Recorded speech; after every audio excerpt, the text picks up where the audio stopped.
Something is hunting you right now. You just can't see it. A mile below the ocean surface, where no sunlight has ever reached, a creature floats in total darkness. It has a glowing light dangling from its forehead.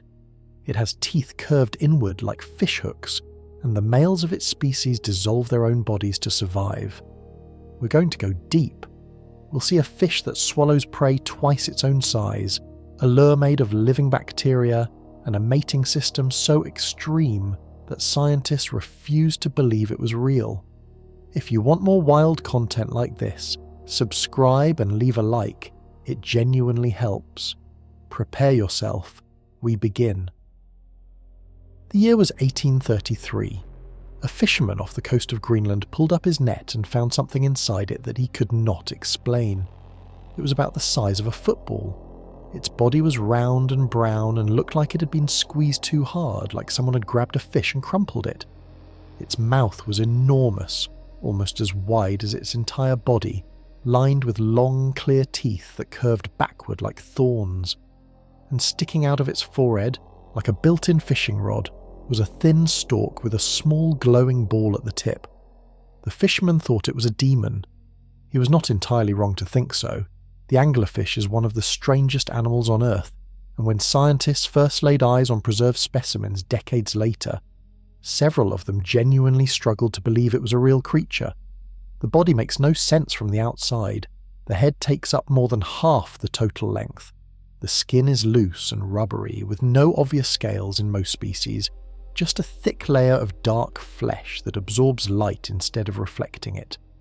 The eyes are small, almost vestigial, two pale marbles sitting on either side of a skull designed almost entirely around the mouth. That mouth is the point of everything.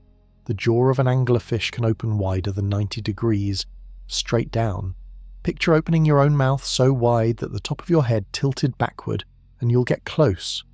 The teeth inside are transparent, almost invisible in water, which makes them even more dangerous for any prey swimming toward the light above them. Up to 4 rows of those inward curving teeth line the upper and lower jaw, and every single one of them flexes inward when something pushes against them. Prey can go in. Prey cannot come out. The anglerfish body also does something that surprised early scientists. The skin can stretch.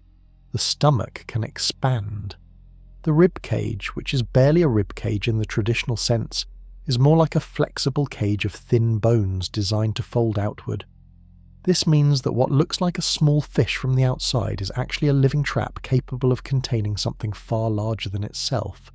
There are over 200 known species of anglerfish, spread across 3 major groups. Some live at depths of a mile or more below the surface. Some are smaller than your thumb. The largest females can reach lengths of about 3.5 feet, roughly the height of a 7-year-old child. But even the small ones carry that same impossible design. The giant mouth, the curved teeth, the glowing stalk. Scientists who studied the early specimens kept returning to one question. What was the light for? Down in the deep ocean, sunlight disappears completely below about 600 feet. The anglerfish lives far deeper than that, in a place where there is no light at all except what the animals themselves produce. So why would a predator carry its own light source directly above its mouth?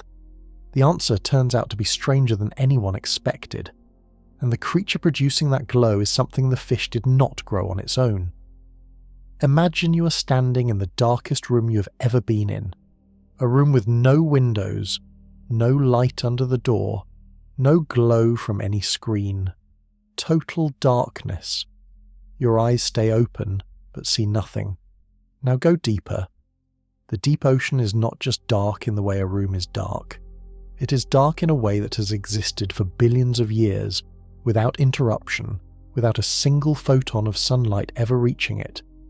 Below 3,000 feet, the pressure is so extreme, and the light so absent, that most of the creatures living there have had to completely rewire how they experience the world. Some have eyes the size of dinner plates to catch the faintest possible trace of light.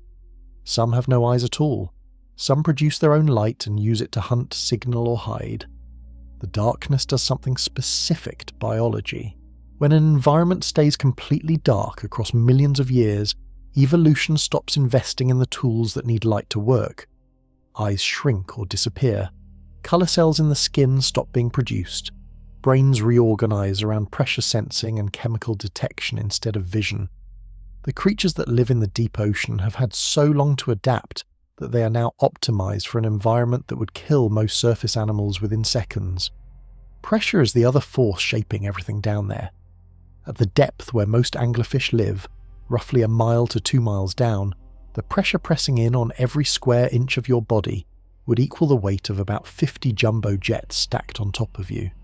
Human lungs would collapse, bones would crack. The nitrogen in your blood would behave in ways that are simply fatal. The anglerfish body handles this by being mostly water. Water does not compress the way air does. The fish has very little air inside it, no swim bladder in the traditional sense in many deep species, just dense, water-filled tissue that equalizes the pressure inside and outside the body.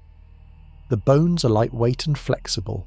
The muscles are built for slow movement, saving energy in a place where food can be scarce for weeks at a time. The cold is relentless. Temperatures at these depths hover just above freezing year-round, somewhere around 35 to 39 degrees Fahrenheit. Warmer than ice, barely. The anglerfish's body chemistry works at those temperatures the way our body chemistry works at 98 degrees.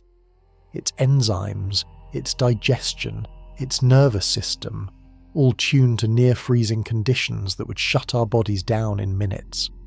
Sound travels differently in the deep ocean too. It moves faster, and it carries farther, bouncing between the cold deep layer and the warmer water above in a channel that can carry low-frequency sounds for thousands of miles. Whether anglerfish use this is still being studied. What scientists do know is that vibration sensing matters enormously down there, and the anglerfish's lateral line, the pressure sensing organ running along its body, is extremely well developed. Every feature of this animal was shaped by the dark, cold, crushing world it lives in. But the anglerfish did something that even the deep ocean's other survivors did not manage. It turned the darkness into a weapon. Picture a fishing rod attached to your forehead. The rod is thin, flexible, and grows directly from the bone of your skull. At the end of it hangs a small fleshy bulb, about the size of a grape, and that bulb glows. Not because of electricity, not because of heat, but because it is full of living bacteria that produce light as a byproduct of their own chemistry. You cannot turn it off. You cannot adjust the brightness. It glows continuously, powered by millions of microscopic living things you carry inside you. This is the anglerfish's lure, and it is called an esker. The stalk it hangs from is called the elysium, which is the modified first spine of the dorsal fin, meaning evolution took a spine that originally helped with swimming and, over millions of years, moved it to the top of the skull and turned it into a fishing rod. The process took an almost unimaginable amount of time, shaped by generations of fish, in which the ones with a slightly longer or brighter stalk caught more food and survived longer. The result is something that looks designed. A purpose-built trap, dangled just above the mouth, glowing with blue-green light in total darkness. The bacteria inside the esker are called bioluminescent bacteria, meaning bacteria that produce light through a chemical process. The specific reaction involves a molecule called luciferin, which reacts with oxygen to produce light with almost no heat. Fireflies use the same basic chemistry, so do some jellyfish, some squid, and a handful of other deep-sea creatures. But the anglerfish does not produce the luciferin itself. The bacteria do. The fish just provides them a home. Here is where it gets strange. The anglerfish and its bacteria are in a relationship that scientists call mutualistic symbiosis, meaning both sides benefit. The bacteria get a safe, nutrient-rich home inside the esker. The fish gets a permanent living light source attached to its forehead. But this relationship is so old and so finely tuned that the bacteria inside the esker are a different species from the bacteria found anywhere else in the ocean. They have evolved specifically to live inside anglerfish lures. The light the esker produces is almost always in the blue-green range, around 470 to 490 nanometers of wavelength. This is the colour of light that travels farthest through seawater before getting absorbed. Evolution landed on the most effective wavelength for signalling underwater, the same wavelength that human underwater cameras are designed to detect because our own instruments independently confirmed it works best. Different species of anglerfish have different esker shapes. Some are round, some branch like a tiny tree, some have long trailing filaments that look like the legs of a glowing shrimp. Each shape appears to attract different types of prey, or in some cases different males of the same species. The lure is so effective that it almost seems unfair. The anglerfish does almost nothing. It floats, it waits, and curious creatures swim directly toward the light hanging above the most dangerous mouth in the ocean. But the bacteria living inside that lure were not always there, and how they get in is a mystery that took scientists decades to even begin answering. Here is something that should make you stop. Every piece of food at the top of the ocean food chain starts with sunlight. Plants and algae near the surface capture sunlight and turn it into energy. Small creatures eat the algae. Bigger creatures eat the small ones. The whole system runs on light from the sun. Take the sunlight away and the system collapses. Below 600 feet, sunlight is gone. Completely. So what does every creature below that depth eat? The answer is that the deep ocean is not actually cut off from the surface. It is fed by it.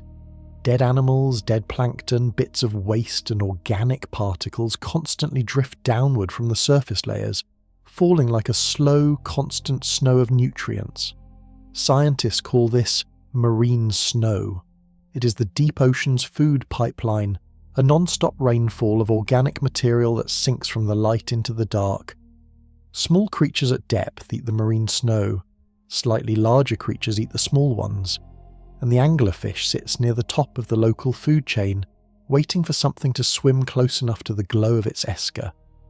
The glow works because almost every creature in the deep ocean is attracted to light. Light means energy. Light means food.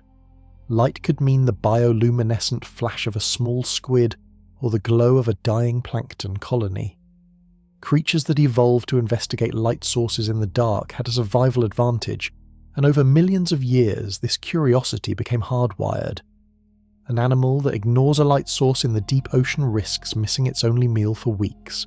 An animal that investigates it usually gets rewarded.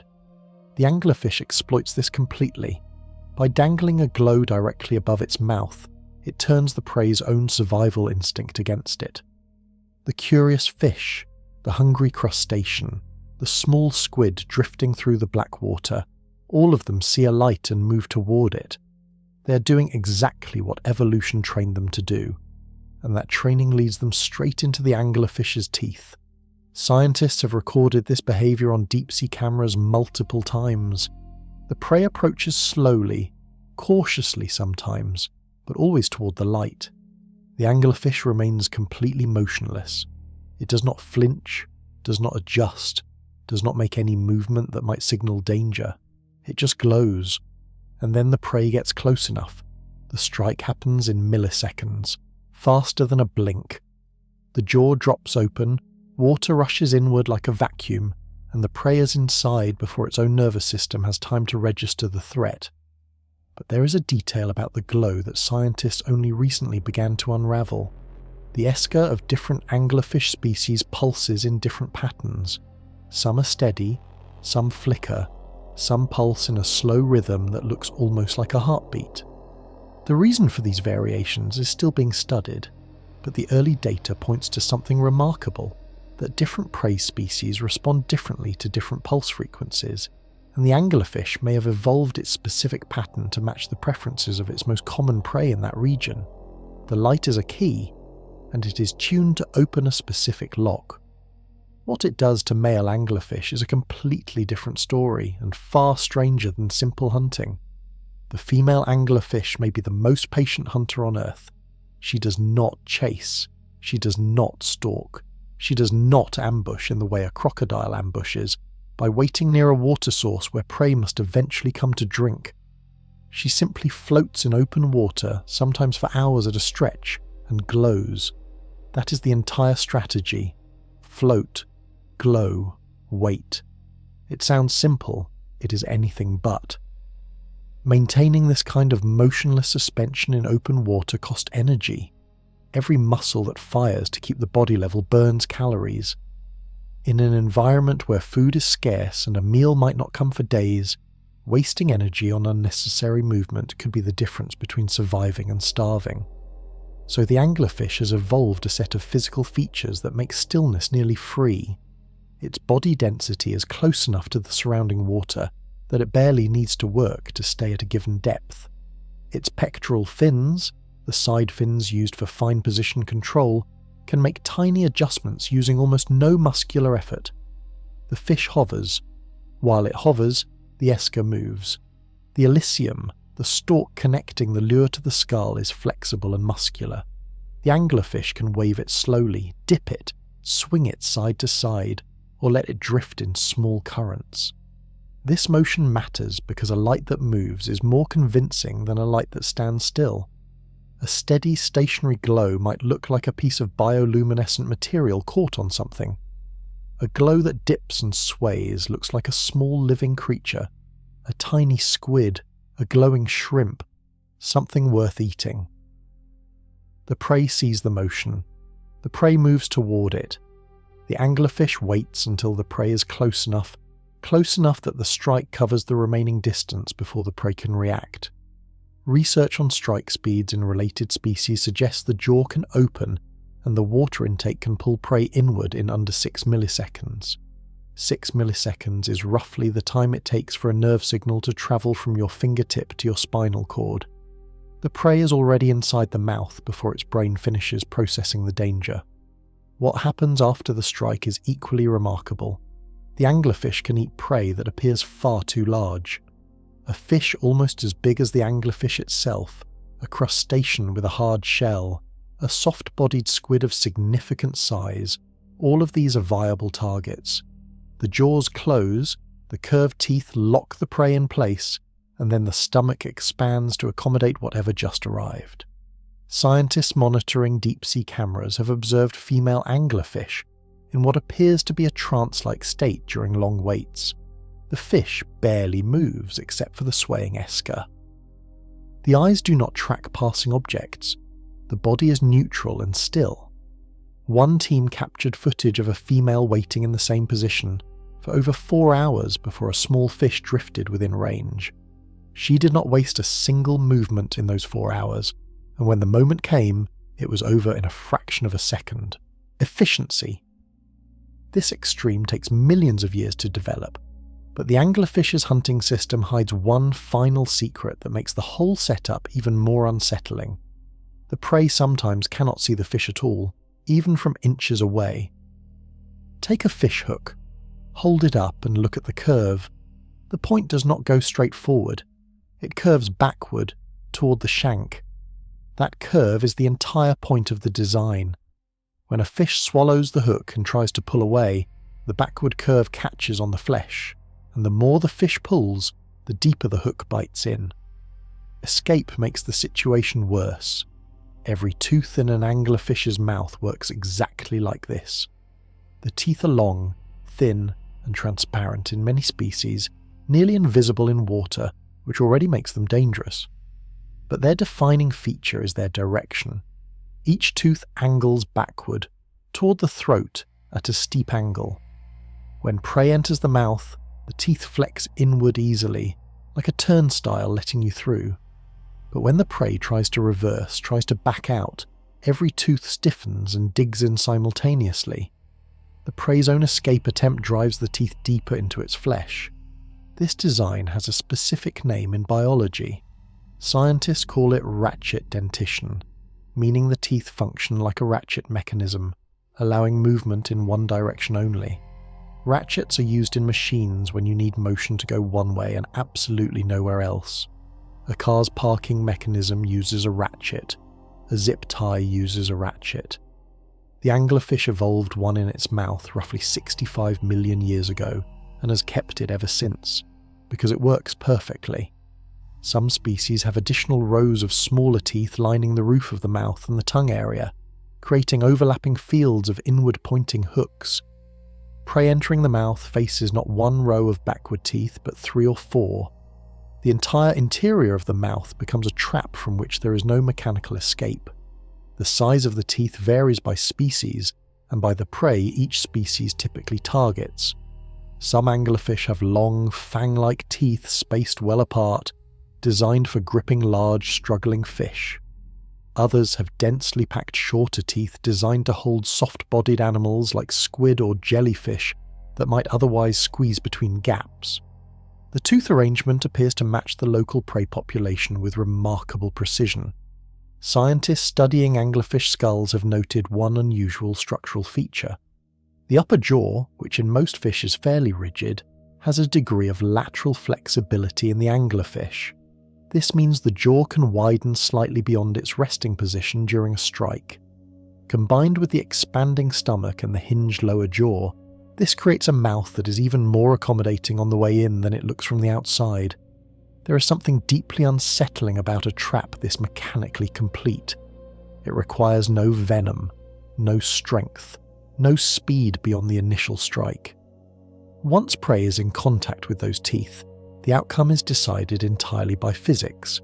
The prey struggles, the teeth respond. Struggle more, the teeth respond more. The whole system is almost elegant in how simple and final it is. And what the anglerfish does after the teeth close, how it actually processes prey that can be twice its own body size, makes the teeth look like the easy part. A large meal for most predators means something smaller than themselves. An eagle catches a rabbit that weighs perhaps 1/4 of what the eagle weighs. A shark bites off chunks of a seal, but rarely swallows the whole animal at once. Most predators are limited by the size of their throats, their stomachs, their rib cages. The body is a fixed container.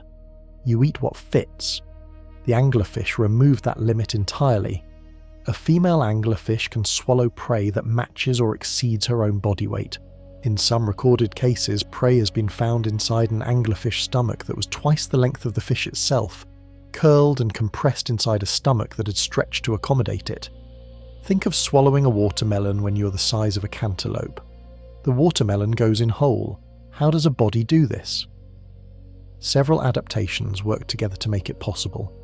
The jaw, as discussed, can open wider than 90 degrees. The lower jaw has a hinge point that is set farther back on the skull than in most fish, which creates a longer lever arm and allows the mouth to open to an extreme angle. When fully open, an anglerfish mouth looks less like a fish and more like a bag that happens to have a face on it. The stomach is made of extremely elastic tissue. In a resting state, it is compact, roughly the size of a golf ball in a medium anglerfish. When stretched, it can expand to many times that volume.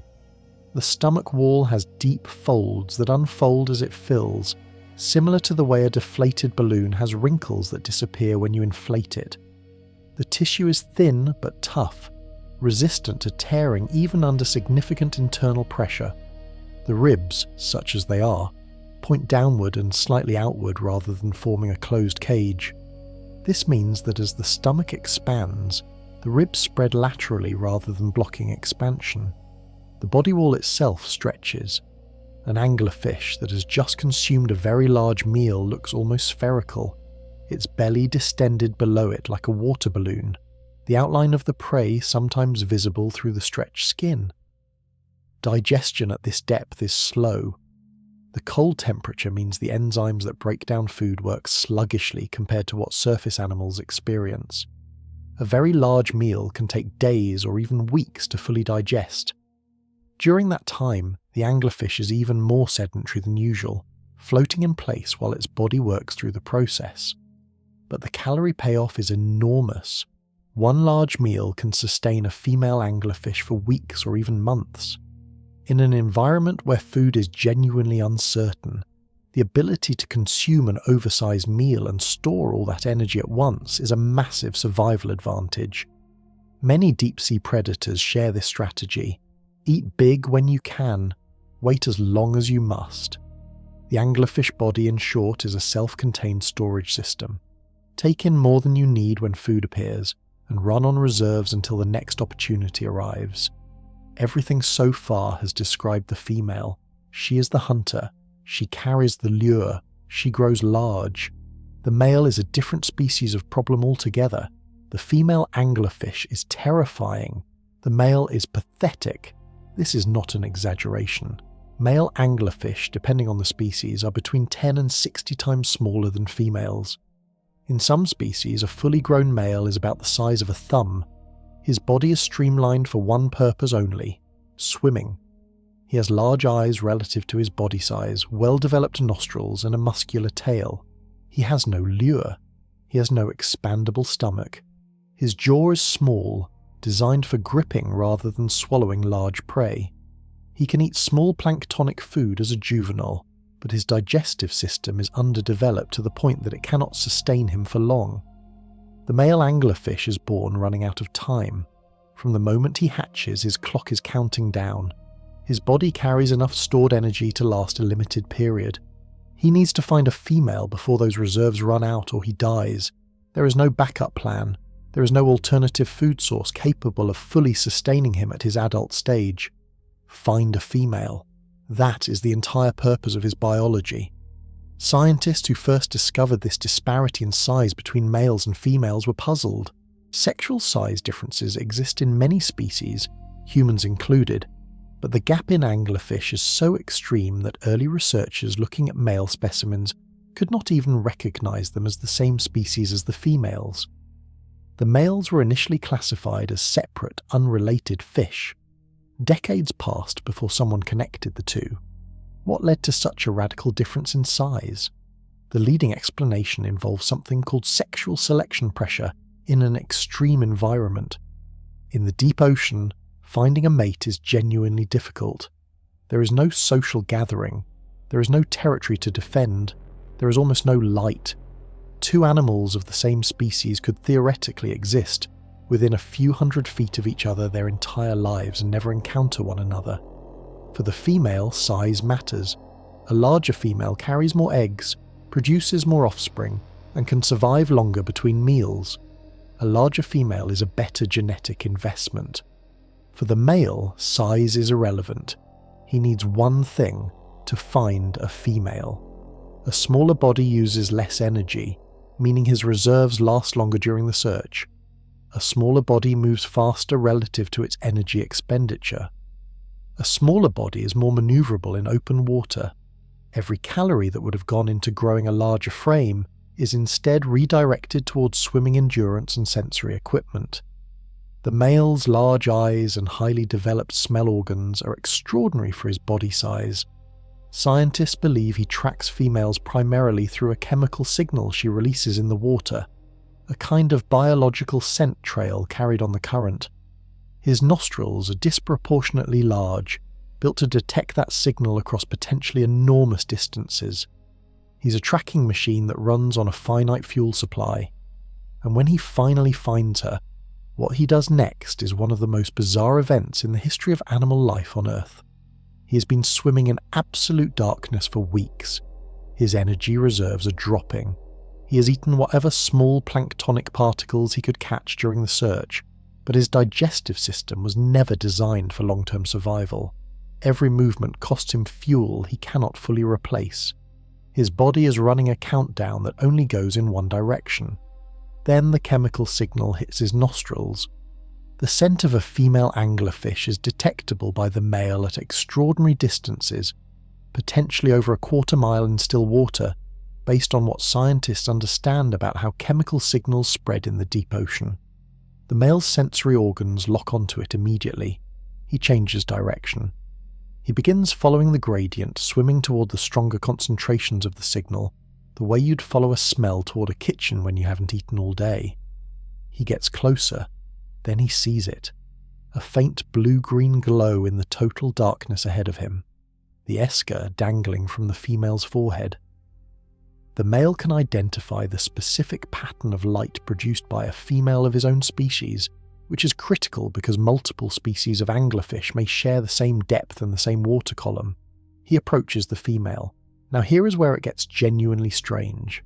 The male does not circle her. He does not display. There is no courtship in any traditional sense. The male has been shaped by evolution to do exactly one thing when he reaches a female, and that is to make contact with her body as quickly as possible. He bites her. The male anglerfish bites the female's skin, usually on her belly or her side. The bite is not aggressive in the predatory sense. It is a grip, a latch, a connection. His small teeth puncture her skin and hold on. From the outside, it looks like a smaller fish has grabbed onto a larger one and is hanging there. And then the chemistry begins. The male's body releases enzymes at the point of contact. The female's body responds. Where his lips and jaw meet her skin, the tissue begins to change. Cells from both animals start to behave in ways that have almost no parallel anywhere else in the animal kingdom. Scientists who first witnessed this under a microscope described a moment of genuine disbelief. The tissue at the contact point was doing something that should, by every principle of immunology known at the time, be impossible. The female's immune system was not attacking the foreign tissue, it was accepting it. The male was beginning to fuse. This was discovered in the early 20th century when a researcher examining a preserved female specimen noticed what appeared to be a small, underdeveloped fish attached to her skin. Initially, it was assumed to be a juvenile of some kind, perhaps a young female clinging to the adult. But the anatomy was wrong. The attached creature had testes, and its body was connected to the female's blood supply. The question of how this was possible, medically, biologically, chemically, would not begin to be answered for another 100 years. The moment the male bites in, a biological process starts that has no real equivalent anywhere else in vertebrate life. Vertebrates are animals with backbones. Fish, amphibians, reptiles, birds, mammals, all vertebrates. And in vertebrate biology, one ironclad rule governs tissue interaction between separate individuals. The immune system attacks anything foreign.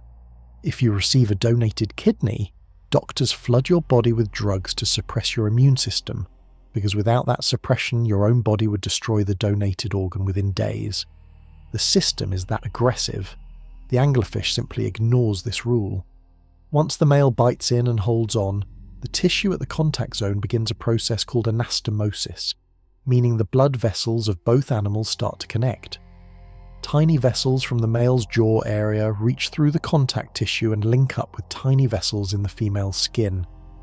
Blood from the female begins to flow into the male's circulatory system. Blood from the male flows into hers. This is a shared bloodstream between two different animals. The skin cells at the junction also merge. The boundary between the male's tissue and the female's tissue dissolves. Over the course of weeks, the connection deepens. The male's jawbone fuses to the female's body wall. The separate layers of skin grow together into a continuous sheet. From the outside, what started as a small fish biting a larger one begins to look like a lump on the female's body, with two tiny fins sticking out and the barer suggestion of a face. The male is disappearing into the female. Scientists studying this process at the cellular level found something remarkable. The female's immune cells, the cells that would normally detect and destroy foreign tissue, were present at the fusion site. They were active. But instead of attacking the male's tissue, they appeared to be facilitating the merger, actively remodeling the junction to allow the two bodies to connect more completely. How this happens is still one of the more active research questions in deep-sea biology. One leading idea is that the male releases a chemical signal at the bite site that essentially tells the female's immune system to stand down in that specific location, a localized suppression targeted to only the contact zone, leaving the rest of the female's immune function intact. Another idea suggests that the male and female of the same species share enough genetic markers that the immune system does not flag the male as truly foreign. Both ideas are still being tested. The honest answer is that nobody fully understands it yet. What scientists do know is the result. After full fusion, the male is no longer a separate animal in any meaningful biological sense. He does not breathe independently. He does not maintain his own circulatory pressure. His organs, already minimal, begin to reduce further. His eyes degenerate, his brain shrinks. He's becoming something entirely new, and what he becomes is something evolution has never produced anywhere else on Earth. The word scientists use for this relationship is sexual parasitism. It sounds harsh. It is accurate.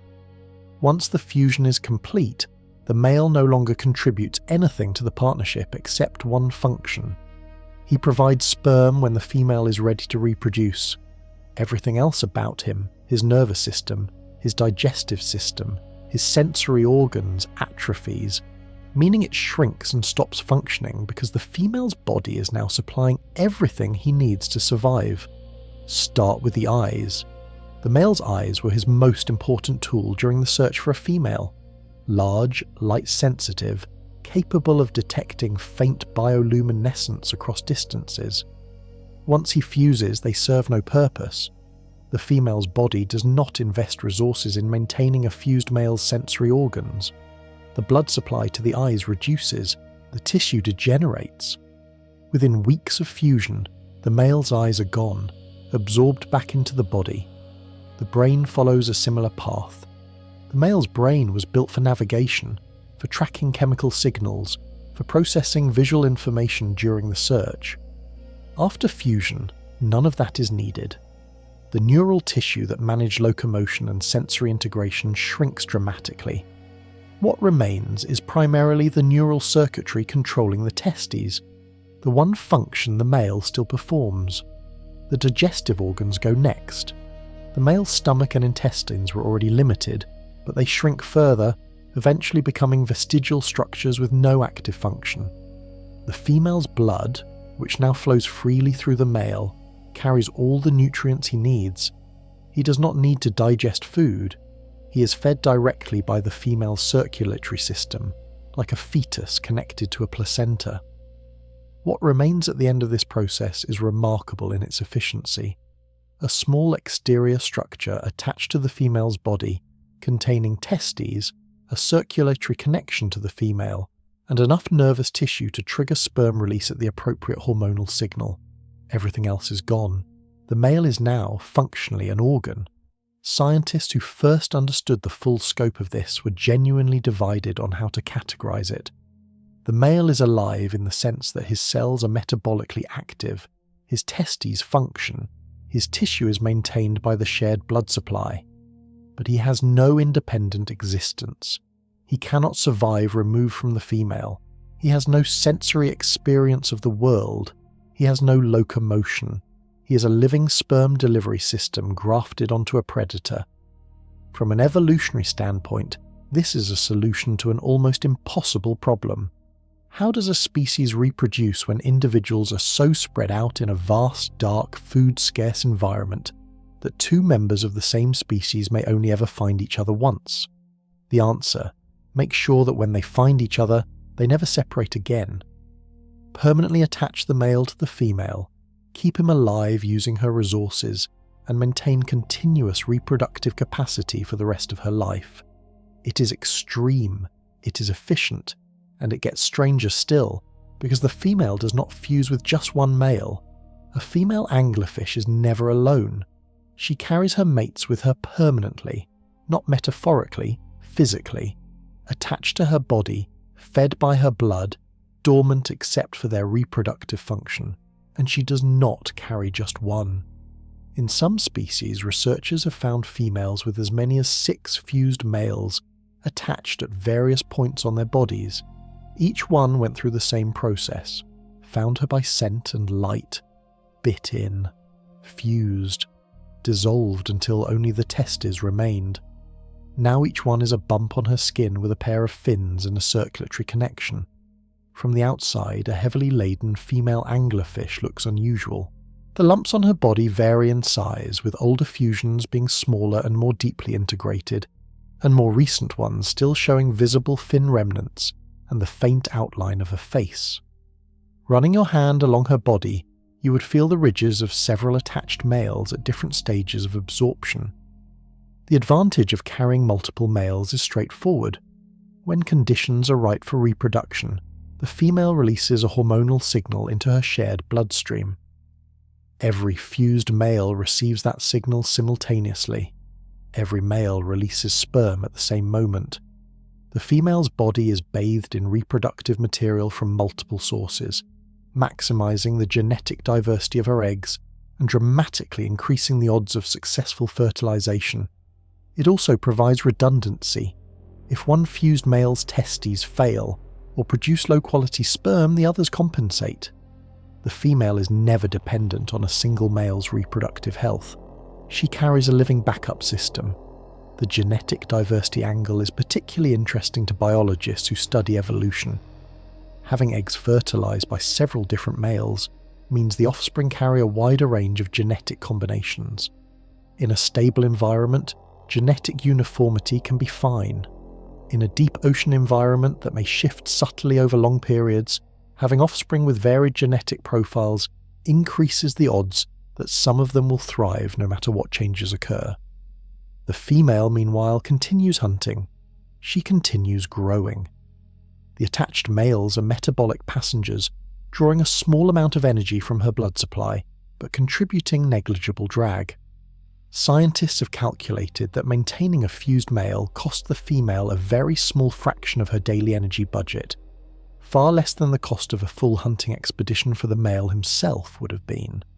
The males are not burdens, they are investments, kept alive at minimal cost and available on demand. What is genuinely striking about this system is how long it remained completely unknown to science. For over 100 years, researchers collected female anglerfish, examined them, published detailed anatomical studies, and completely missed the males. The males were there, attached to the females in the specimens, but nobody understood what they were looking at. The story of how scientists finally figured it out is almost as strange as the fish itself. The year was 1922. An Icelandic fisherman hauled up a deep-sea net and found, among the catch, a female anglerfish with a small, strange growth attached to her belly. He preserved the specimen and sent it to a biologist named Charles Tate Regan at the British Museum of Natural History. Regan examined the lump carefully. He could see it had a circulatory connection to the female. He could see the tiny fin remnants. He published a paper suggesting cautiously that the lump might be a parasitic fish of some kind, a separate animal that had attached itself to the anglerfish and was drawing nutrients from her blood. He was right that it was a separate animal. He was wrong about the parasite part. Nobody connected the lumps to the male anglerfish because nobody had found a free-swimming adult male anglerfish yet. The males that researchers occasionally caught in nets were always juveniles, small fish with no obvious connection to the females they were studying. They were filed under different species names, sometimes even different family groupings. For a species to have half its population go completely unrecognized by science for a century seems almost impossible. But the circumstances made it surprisingly easy to miss. Adult males exist only briefly as free-swimming individuals. Their search period is short. Once they fuse, they become nearly invisible, just a small lump on a female. If you are not specifically looking for them, you could examine dozens of female specimens and note the lumps as anomalies without connecting them to an entire missing sex of the species. Scientists studying deep-sea fish in the early 20th century were also working with limited sample sizes. Deep-sea collection is difficult and expensive. Each expedition brought up relatively few specimens.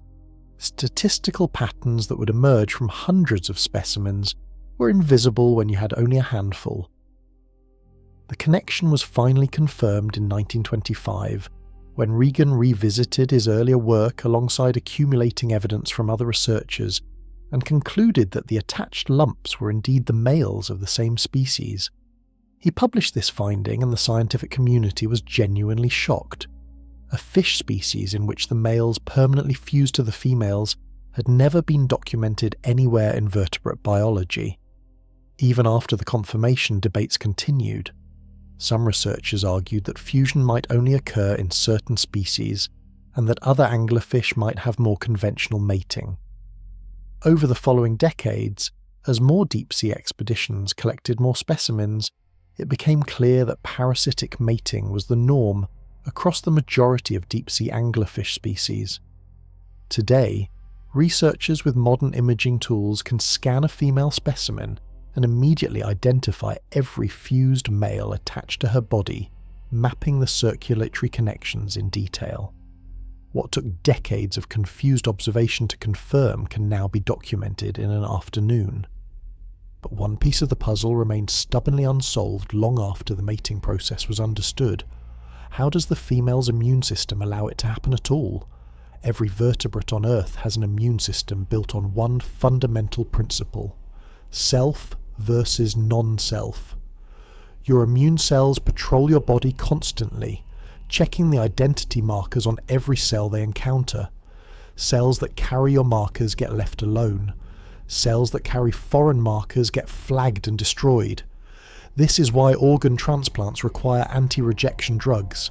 Even a genetically close donor's organ will trigger an immune attack within days if the recipient's immune system is not chemically suppressed.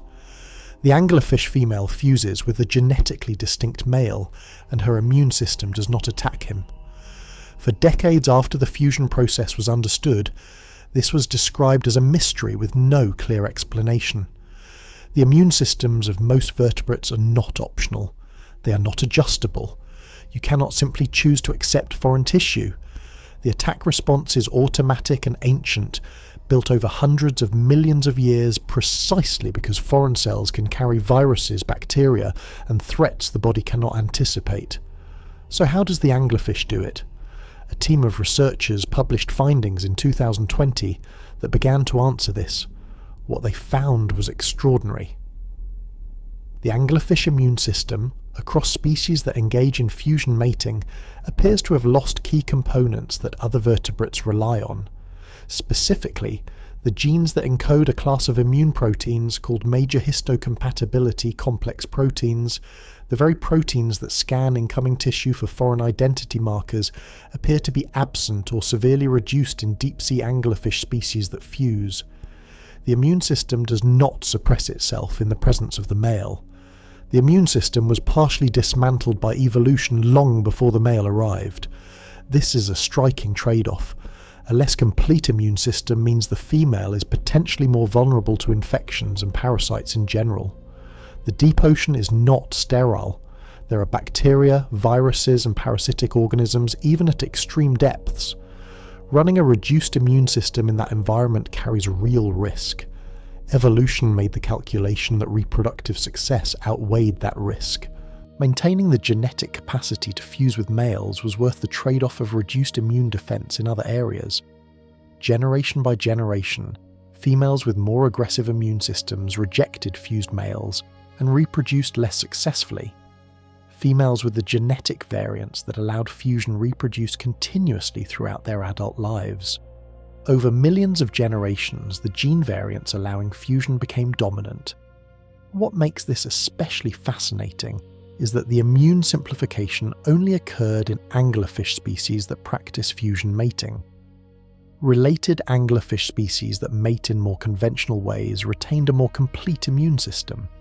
The two groups diverged, and their immune systems diverged with them, shaped by the specific mating strategy each lineage evolved.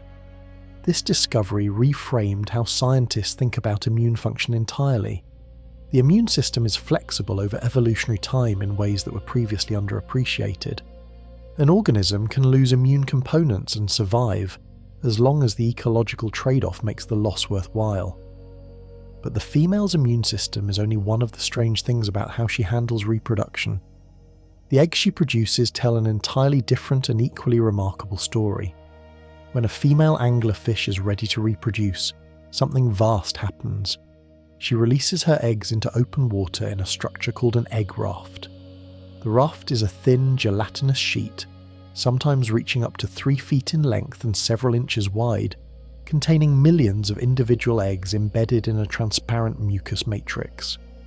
Picture a long, thin, jelly-like ribbon floating in the water, and inside it, visible only under magnification, millions of tiny spheres, each containing the beginning of a new anglerfish. The egg raft floats upward. This is the key. The eggs are buoyant by design. They drift up from the deep water where the mother lives toward the surface layers, where there is more food available for newly hatched larvae. The egg raft drifts on currents for days to weeks, carried by water movement across potentially large distances. Individual eggs hatch at different rates, releasing larvae that immediately begin feeding on the microscopic plankton available in the surface and mid-water zones.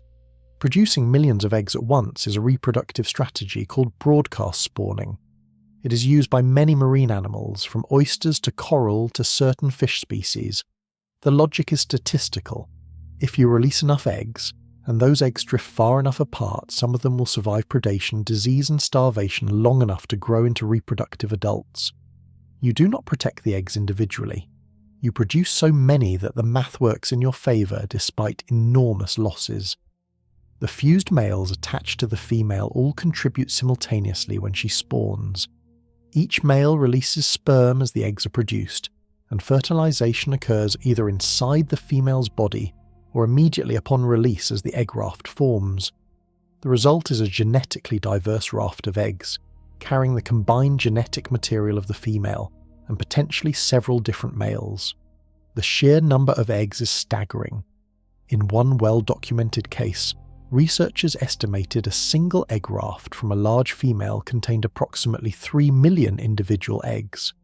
3 million potential anglerfish, released in one event, drifting on currents across miles of open ocean.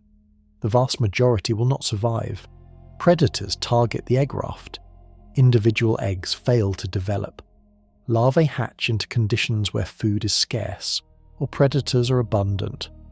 Survival rates from egg to reproductive adult in deep-sea fish are generally estimated to be extremely low, perhaps far less than 1% even in good conditions. But even a fraction of 1% of 3 million is still a meaningful number of surviving offspring. The spawning event also has a timing dimension that is only partially understood. Some evidence suggests that deep-sea anglerfish may synchronize spawning with seasonal changes in the water column above them, changes they detect not through sunlight, which cannot reach them, but through pressure shifts, temperature gradients, and chemical signals drifting down from the surface layers. The eggs drift, the larvae hatch, and what those larvae look like, and where they go, is one of the stranger surprises in the anglerfish life cycle. If you found an anglerfish larva floating at the surface of the ocean, you would have absolutely no idea what it was. It looks nothing like the adult. The larva is tiny, usually less than a quarter-inch long, with a rounded, almost spherical body. The skin is lightly pigmented and somewhat transparent, so you can see the internal organs through the body wall. The mouth is small, pointing slightly upward for feeding on microscopic prey near the surface. The eyes are relatively large and functional, oriented to detect light from above. This animal lives in sunlit water. It spends the early weeks of its life near the ocean's surface, in a world of warmth and light that its parents have never experienced and will never experience. It feeds on plankton. It drifts on surface currents. It is, in every practical sense, a surface ocean animal at this stage, operating in an entirely different ecological zone from the adults of its species. This split lifestyle is called a biphasic life cycle, and it serves a specific purpose. The surface ocean is rich in food. Plankton blooms seasonally, creating dense patches of nutrients that newly hatched larvae can feed on to grow quickly. The deep ocean where the adults live is food scarce. A larva that hatched directly in the deep ocean would struggle to find enough to eat to survive the early weeks of growth. By starting near the surface, the larvae access a food source that would be unavailable to them otherwise. As the larva grows, something gradual begins to happen. The body changes shape, the mouth begins to widen, the teeth begin to develop, the sensory organs shift from primarily light-based to primarily pressure-based and chemoreception-based. The body becomes denser and begins to lose its buoyancy. The larva starts to sink. The descent happens slowly over weeks.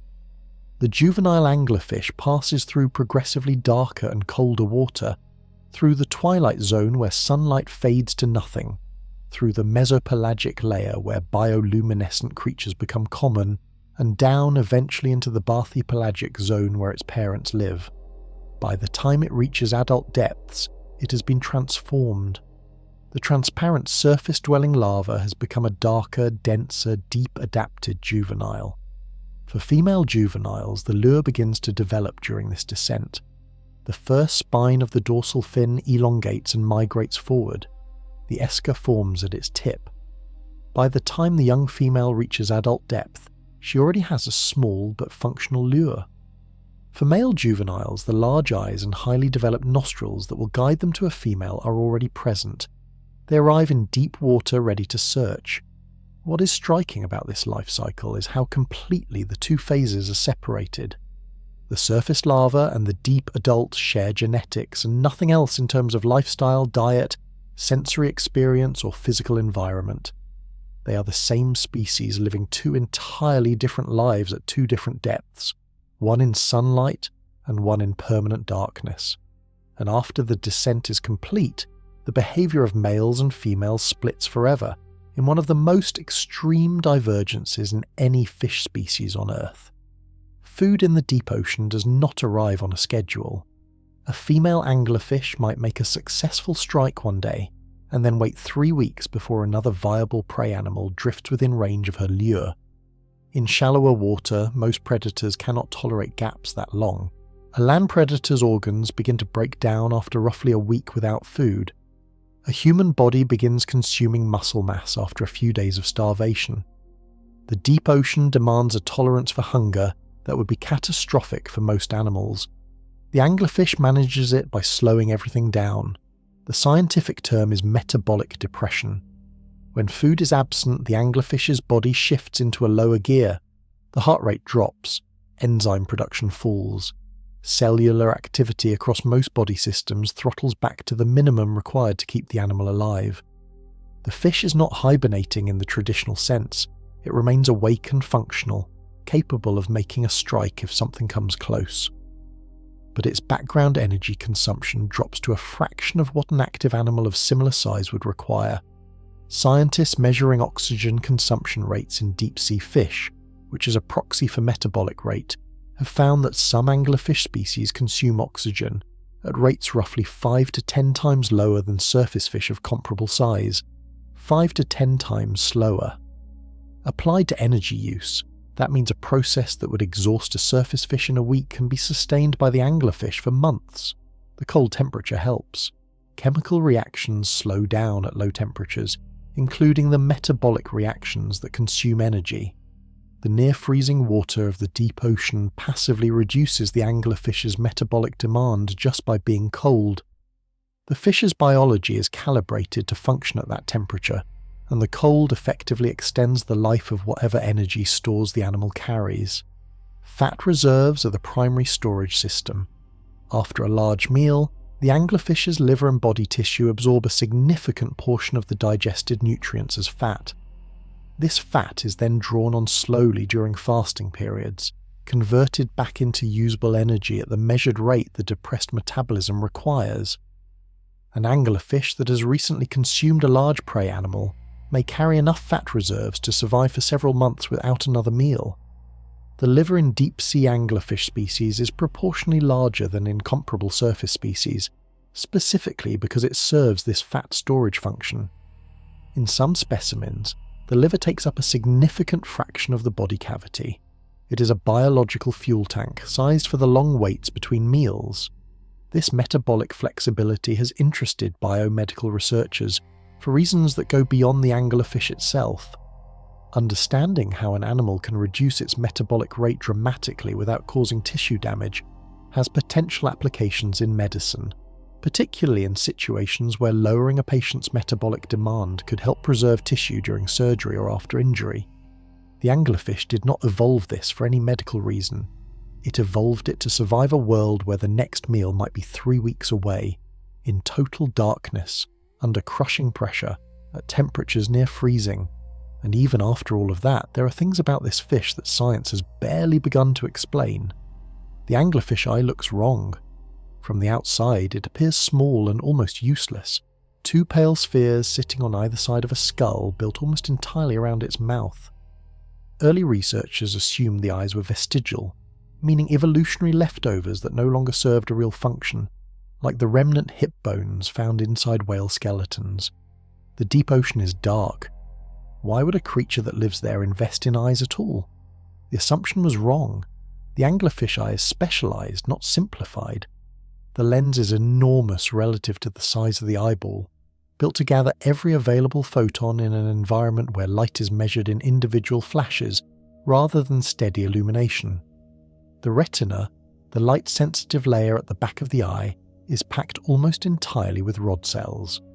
Rods are the photoreceptors that detect low levels of light. Humans have both rods and cones, with cones handling colour and bright conditions and rods handling dim light. The anglerfish retina has essentially eliminated the cone cells entirely and packed the available space with rods. It sacrificed colour vision for maximum light sensitivity. The result is an eye that can detect a single bioluminescent pulse at distances that researchers estimate exceed 100 feet in the clearest deep ocean water. 100 feet of visibility in a place with zero ambient light. The eye gathers so much light that a flash which would be invisible to human eyes registers clearly in the anglerfish's visual system. The positioning of the eyes also matters. Set on opposite sides of the skull, each eye covers a wide arc of the surrounding water. Together they provide something close to full panoramic coverage, with only a small blind spot directly behind the fish. The anglerfish can detect movement or light from almost any direction without rotating its body, which would cost energy and potentially spook nearby prey.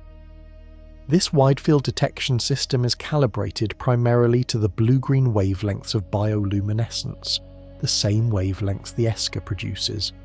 Scientists believe this is because the anglerfish needs to detect not just prey, but also other anglerfish, specifically potential mates.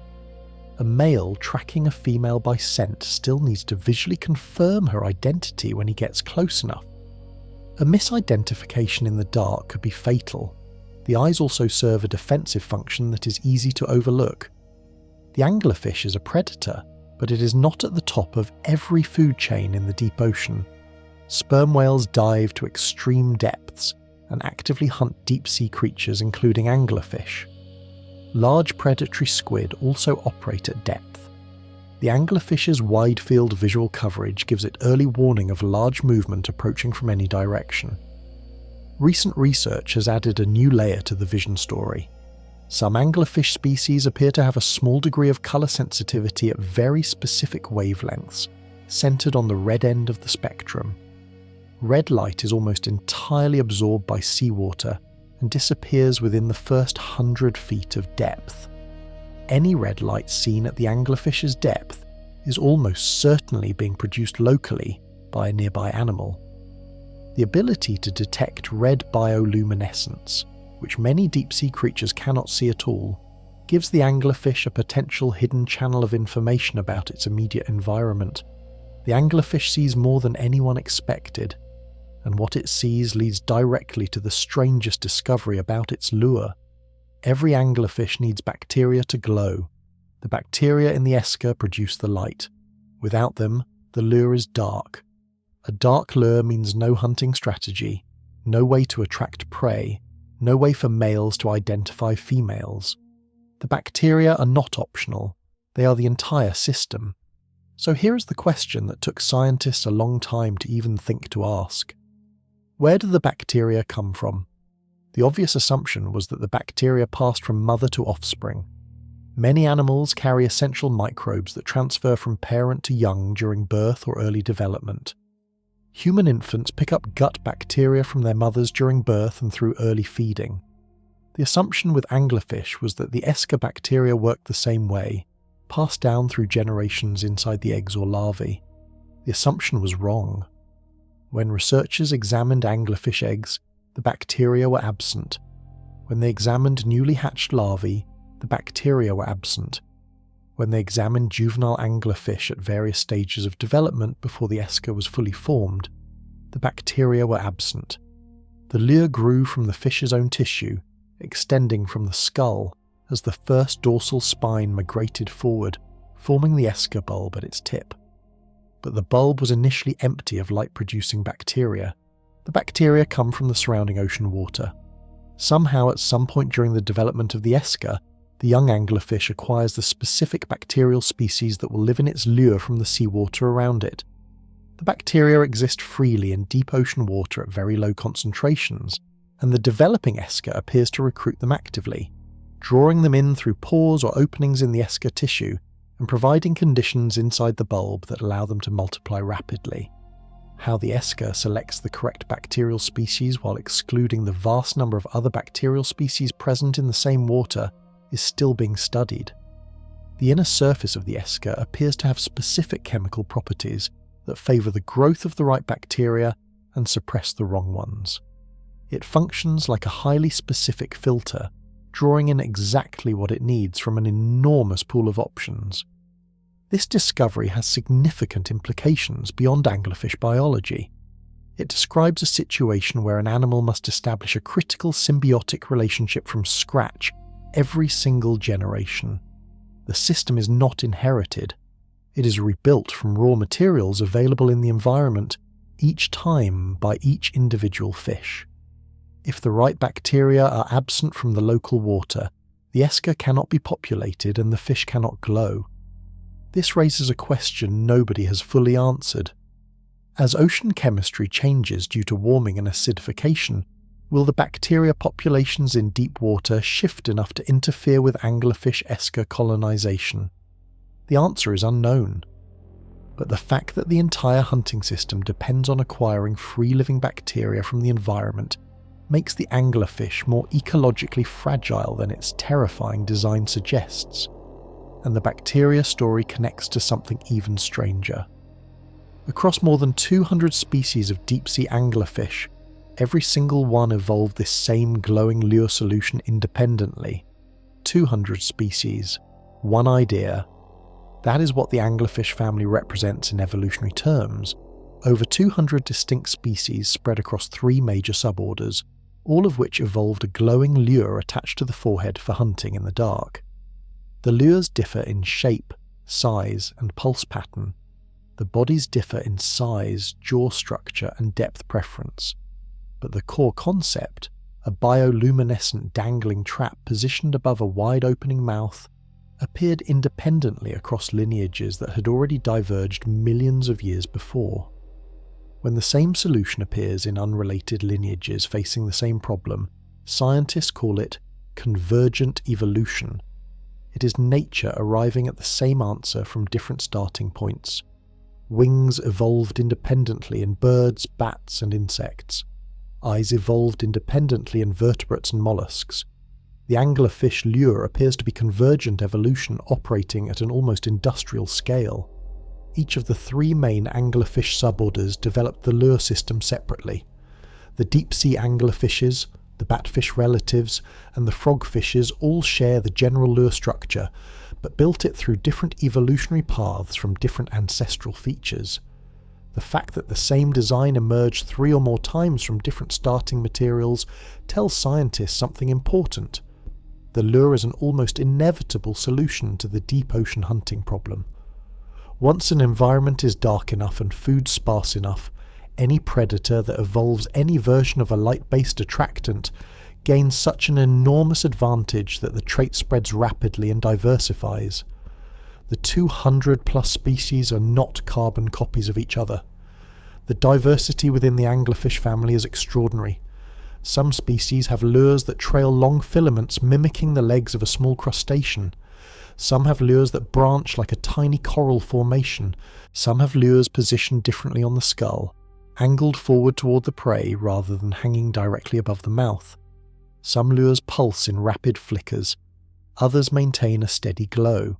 Some species have secondary lures, additional glowing structures on the chin or around the body, creating a wider field of visual attraction.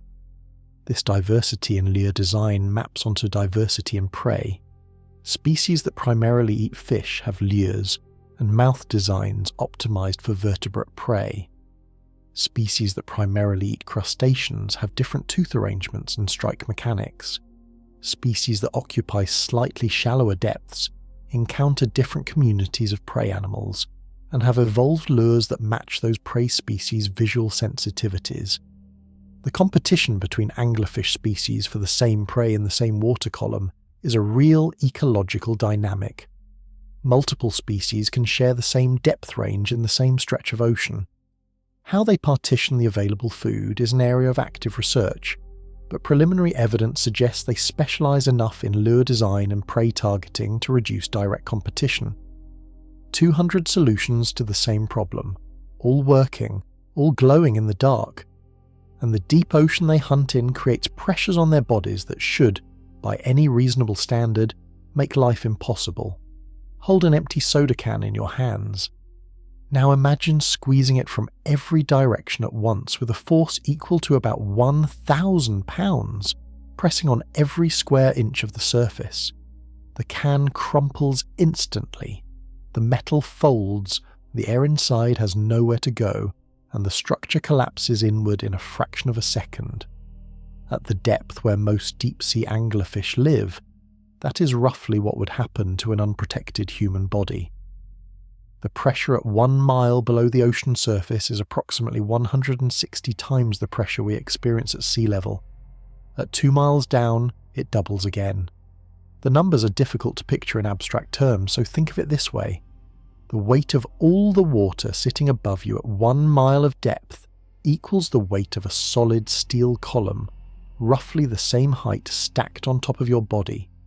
Every inch of your skin, every organ, every air-filled cavity in your body would receive that pressure simultaneously. Air spaces crush first. Human lungs hold air, and air compresses under pressure. At depth, the lungs would collapse to a fraction of their resting volume. The sinuses and middle ear, also air-filled, would implode. The nitrogen dissolved in the blood would behave erratically, causing neurological effects at depth and potentially fatal bubbles on rapid ascent. The human body is built for 1 atmosphere of pressure. It has no mechanisms for surviving 160. The anglerfish survives because it carries almost no air inside it. The key adaptation is the absence of a swim bladder, the gas-filled organ most shallow water fish use to control their buoyancy. A swim bladder filled with gas would collapse and potentially rupture under deep-sea pressure. Deep-sea anglerfish have either eliminated the swim bladder entirely or replaced it with a fat-filled sac, since fat, like water, does not compress under pressure. The fish's tissues are mostly water and fat. Its bones are flexible and lightweight rather than rigid and dense. Its cell membranes contain specialized lipid molecules that remain fluid at high pressure, where normal cell membrane lipids would stiffen and stop functioning. Even the enzymes inside the anglerfish's cells are pressure adapted. Enzymes are proteins that facilitate chemical reactions, and protein structure is sensitive to both temperature and pressure. The enzymes in shallow water fish would misshape and stop working at deep sea pressures, jamming the fish's metabolism. The anglerfish's enzymes are built with slightly different molecular shapes that remain stable under compression. The entire body, from the cell membrane up to the skeleton, is an engineering solution to a pressure problem that kills everything else. What makes this even more striking is that the anglerfish did not evolve pressure tolerance once. Each of the deep-sea anglerfish lineages evolved these adaptations independently, arriving at similar biochemical solutions from different starting points, the same pattern seen in the lure evolution. The pressure tells the story of how extreme an environment can become before life simply runs out of solutions. The anglerfish found solutions, but a few of its behaviours go even further into the category of things that seem impossible. Nothing moves, no tail sweep, no fin adjustment, no hunting approach, no retreat. The anglerfish floats in open water or rests just above the seafloor and becomes, to all observable appearances, a piece of the environment. This stillness is deeper than sleep. A sleeping human still breathes visibly, still shifts position, still shows the small involuntary movements of a living body maintaining itself. The anglerfish in full metabolic depression shows almost none of this. The body is neutrally buoyant, requiring no muscular effort to maintain depth. The respiration rate drops so low that the gill movements are barely visible. The only thing moving is the esker, swaying in microcurrents if any exist, or hanging motionless in still water. Researchers using deep-sea camera systems have documented anglerfish remaining in essentially the same position for periods exceeding 4 hours without any body movement beyond the esker. In one recorded case, the same female was observed at the same depth, in the same orientation across multiple passes of the camera system, spanning what appeared to be the better part of a day. The sediment observation is real.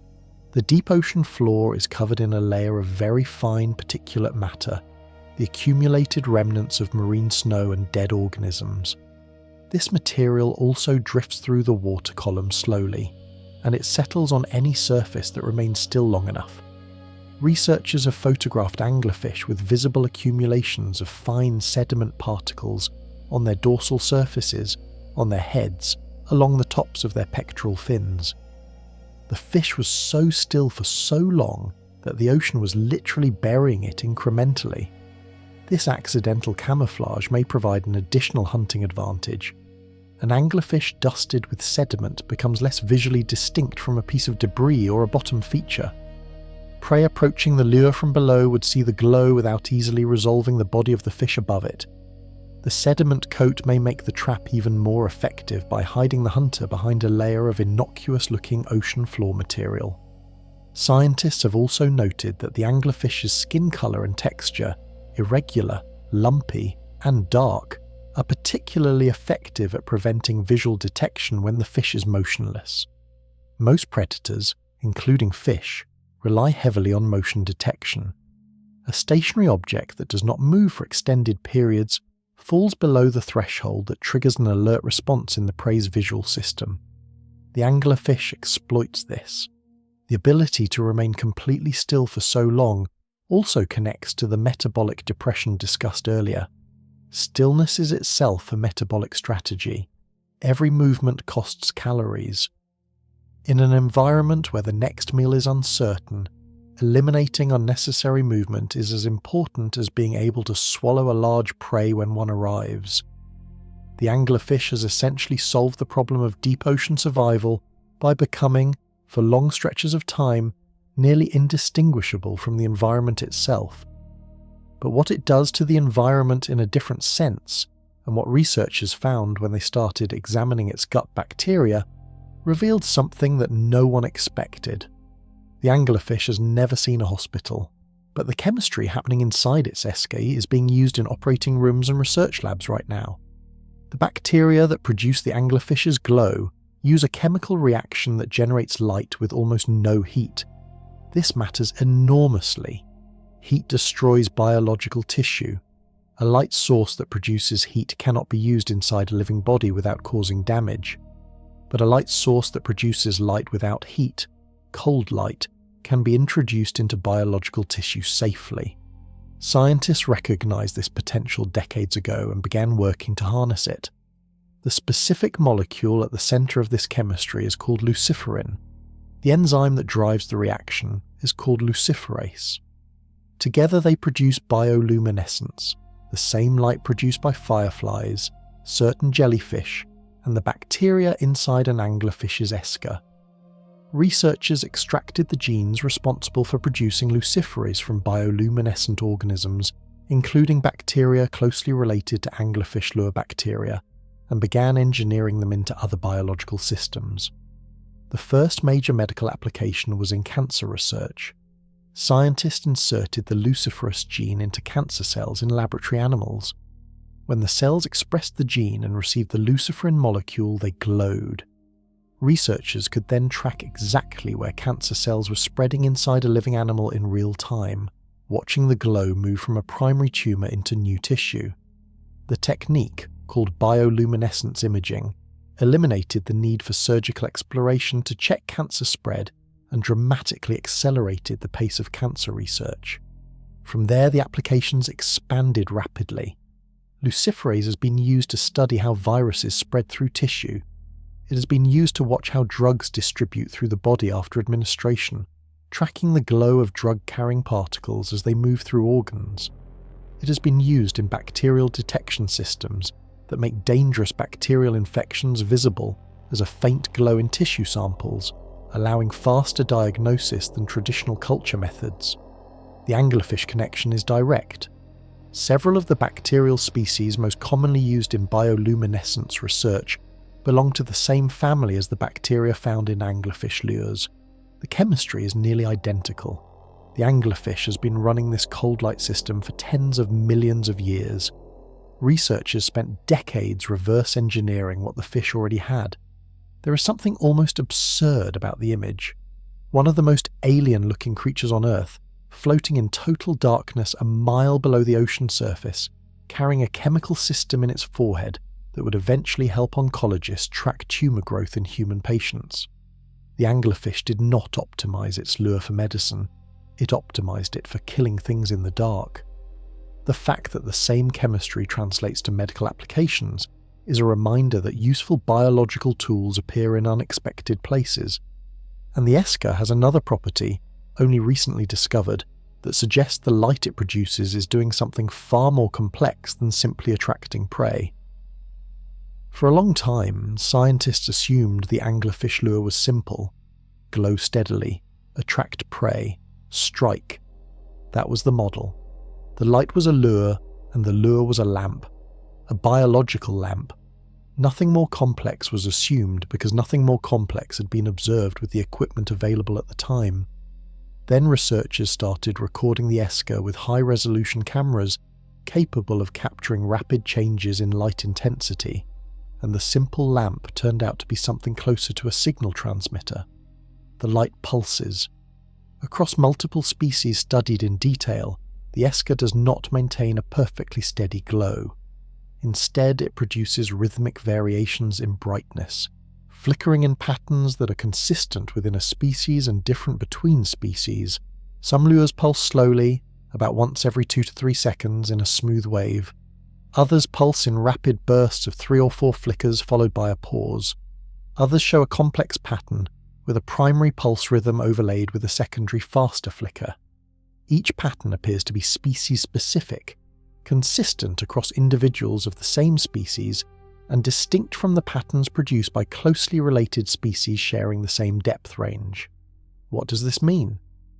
The clearest interpretation is that the pulse pattern serves a mate identification function. In a zone where many anglerfish species coexist, a male searching for a female needs to identify not just any female, but a female of his own species. Mating with the wrong species would waste the male's remaining lifespan, the only resource he has left, on a fusion that produces no viable offspring. A species-specific pulse pattern gives the male a reliable signal. Follow the right rhythm, ignore the wrong ones. This is biological Morse code. Not intentional, not consciously produced, but functionally equivalent. A signal with a specific pattern that carries species identity information across distance in a medium where no other reliable identification method exists. The implications extend beyond mating. If pulse patterns encode species identity, they may also encode other information.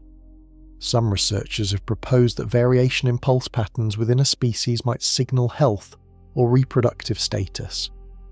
A female in prime reproductive condition might produce a stronger or more regular pulse than a stressed or non-reproductive female. Males capable of detecting these differences would preferentially seek out the more fertile females, increasing their own reproductive success. This idea is still theoretical. Testing it requires observing free-swimming anglerfish behaviour in the deep ocean, which remains extremely difficult with current technology. Most of what is known comes from specimens brought to the surface, preserved, and examined in labs, or from brief footage captured by remotely operated vehicles. Watching live anglerfish behaviour in real time for extended periods requires equipment that is still being developed. What is established is that the Esker is more than a lamp. It is a broadcaster, and the information it broadcasts may be richer than anyone initially assumed. But the anglerfish is not isolated from the forces shaping the rest of the ocean, and what is happening to its world right now is deeply concerning. The deep ocean is changing. This seems almost impossible to accept. The deep ocean is so far removed from human activity, so cold and dark and removed from everything that happens at the surface, that it seems like a separate world immune to surface problems. It is not. The ocean absorbs a significant fraction of the heat trapped by increasing greenhouse gases in the atmosphere. The surface warms first and most dramatically, but heat moves downward through the water column. Deep water temperatures are rising more slowly than surface temperatures, but they are rising. Measurements taken at various depths over decades show a consistent trend. The deep ocean is warmer than it was 50 years ago. This matters to the anglerfish because of how it affects the food web above it. The anglerfish's food, the fish and crustaceans and squid that make up its diet, feed on smaller creatures. Those smaller creatures feed on zooplankton. The zooplankton feed on phytoplankton, the microscopic algae that form the base of the ocean food chain. Phytoplankton growth depends on the mixing of nutrient-rich deep water with the surface layer. As the surface warms, the temperature difference between surface water and deeper water increases. This increased temperature gradient reduces mixing. Less mixing means fewer nutrients reach the surface. Fewer nutrients mean less phytoplankton growth. The effect cascades downward through every level of the food chain. As surface productivity shifts, the creatures that feed at mid-depth shift their vertical positions to track available food. Some species are moving upward, following food concentrations into shallower and warmer water. Others are moving deeper, pushed down by the shifting chemistry of the zones above them. The entire vertical structure of ocean life is in slow reorganization. For the anglerfish, whose hunting strategy depends on prey animals visiting specific depth ranges, this reorganization creates uncertainty. If the prey species she evolved to hunt begin appearing less frequently at her depth, she must either expand her hunting range vertically, rise or sink to follow the food, or adapt to different prey species. All three options carry costs. Rising to shallower depths exposes the anglerfish to pressure conditions her physiology was not optimized for. Warmer water at shallower depths may affect her enzyme function and metabolic chemistry. Competing with different predators in a different zone adds ecological complexity. Following different prey species requires changes in hunting strategy and possibly lure design. Scientists monitoring deep-sea communities at long-term observation stations have recorded shifts in species composition at various depths over the past few decades. Some deep-sea anglerfish species appear to be showing up at slightly different depths than historical records suggest they occupied. Whether this is a population-level response to changing conditions or simply natural variation is still being assessed. The deep ocean's apparent permanence is an illusion. It changes on timescales that matter to the creatures living there, and the anglerfish that lives at shallow depth tells a story about the lure that goes somewhere unexpected. Not every anglerfish lives in the crushing dark of the deep ocean. The frogfishes, a family closely related to the deep-sea anglerfish, occupy shallower reef and coastal waters, sometimes living at depths of just a few feet. They carry the same basic anatomy. A modified dorsal spine becomes a fishing rod. The esker at the tip serves as the lure. The oversized mouth with backward-pointing teeth waits below. But at shallow depths, light is abundant, and a glowing esker would be invisible in the brightness of reef water during the day. So the frogfish evolved something different. The esker of shallow water frogfish species looks like a small animal. Specifically, in many species it mimics a tiny shrimp or small worm, complete with shape, texture, and colour. The frogfish waves this esker through the water in a motion that matches how the real animal would swim, a rhythmic, pulsing movement that convinces passing reef fish that a meal is floating in front of them. This is mimicry operating at a level of detail that is genuinely startling. The esker in some frogfish species has the segmented texture of a real shrimp body. It has colour patterns matching the shrimp species common in that reef environment. The wave motion the frogfish uses is specific to the way that local shrimp species actually swim. Scientists studying frogfish in different geographic regions have found that the esker design matches the local prey species' appearance in each location, suggesting the mimicry has been locally fine-tuned by evolution. The frogfish itself is also a master of camouflage in a way the deep-sea anglerfish does not need to be. Where the deep-sea species relies on darkness to hide its body, the frogfish must remain visually invisible in a lit, colourful reef environment. Frogfish skin carries elaborate patterns of colour, texture, and even skin appendages that match coral, sponge, and rock in the local habitat. Some species can change their coloration over a period of days to match a new background after moving to a different location on the reef. The combination of a realistic lure and an invisible body makes the frogfish arguably the most sophisticated visual deceiver in the fish world. Documented in multiple studies, frogfish strike speed rivals that of their deep-sea relatives. The strike, where the jaw drops and water rushes in, takes approximately 6 milliseconds, among the fastest strikes of any fish species studied. The prey has essentially no time to react. The shallow water anglerfish relatives have also given scientists a unique opportunity. Because they live in accessible water, they can be studied live, in natural conditions, with standard dive equipment. Behavioural observations that are nearly impossible in the deep sea have been conducted on frogfish in reef environments, providing insight into anglerfish behaviour that likely applies to the deep-sea species as well. What frogfish research confirmed about the deep-sea relatives is that the lure behaviour is more active and more deliberate than anyone suspected.